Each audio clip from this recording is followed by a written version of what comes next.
I go home and ask him, said, why don't we learn about money in school? And he looked at me and says, because the government doesn't let us teach that subject. The government tells us what we can teach and what we can't teach. And I thought that was strange. And I said, but aren't we going to school to learn about money? He says, no, your job is to get a job. I said, but you get a job to earn money.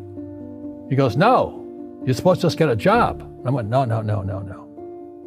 Isn't the purpose of a job to earn money? He goes, you're correct. I said, so why don't I just learn about money? I can skip the job part, you know? And he got flustered and he said, if you want to learn about money, why don't you ask your best friend's father about money? And I said, why? That's Mike. So why ask him? He says, because Mike's father is an entrepreneur. And I said, what are you? He says, I'm an employee. I'm a government employee. I went, oh, what's the difference? He says, the difference is an entrepreneur must know about money, or they're no longer entrepreneurs.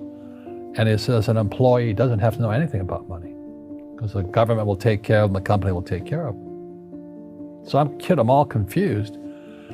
But I took my dad's advice and I trundled over to Mike's father's office and knocked on his door and I said, hey, I'm here, 9 years old. Teach me about money. He says, beat it, kid, you know. But that's where the story of Rich Dad, Poor Dad started. And finally, through persistence, my rich dad started teaching me about money on one condition. And that condition was he would never pay me. He says, the moment I pay you, you think like an employee. He says, that's the trap. Entrepreneurs work for free. And now I'm 9 years old, my head's going cracking in half. He says, you never want a paycheck. You understand that, kid? I said, okay, I got it. And he says, well, how do I make money? He says, that's what entrepreneurs figure out. It's like, so how do I learn about money? So he would just break out a Monopoly game board. So I would work for free. I'd pick up cigarette butts, and he had hotels and restaurants, and I would clean and do menial tasks.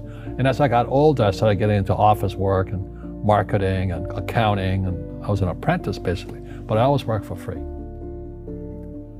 And he would teach me about money, but the way he taught me about money was playing Monopoly. And finally one day I got upset. I said, well, when are you going to teach me about money? He says, what do you think we're doing? We're playing Monopoly. He goes, no. What do you think we're doing? We're playing Monopoly. He says, what do you think we're doing? So I don't know. I'm teaching you about money. And then that's when, you have one green house. He says, there's many formulas for great success in money. There's thousands of them, but one of the best ones is found on the game of Monopoly. It still is today. 4 green houses, 1 red hotel. I said, what? He says, one of the greatest ways to acquire great wealth is playing Monopoly in real life. 4 green houses, 1 red hotel. Is that all there is? He goes, that's it. And he says, what do you think I'm doing? And I went, I don't know. So then he took me out and he showed me his greenhouses. And 10 years later, when I was 19, I was now in school in New York, and I come back to Hawaii, and Rich Dad had bought the biggest piece of land smack dab in the middle of Waikiki Beach. And when you go to Waikiki Beach today, you'll see the Hyatt Regency Hotel. That was his hotel. Just like the game of Monopoly. Just like the game of Monopoly. Acquired assets and they became bigger assets. He just kept what's called an assemblage, because that property wasn't that big at the time. So he had to buy out all the small guys. Because Waikiki was a little dirt water little town. So he'd buy out this shop owner and buy that shop owner. And it took him a while, but he finally assembled this large piece of property. And then he and Hyatt put up this giant hotel. It just sold for $800 million. So that's how I learned about money.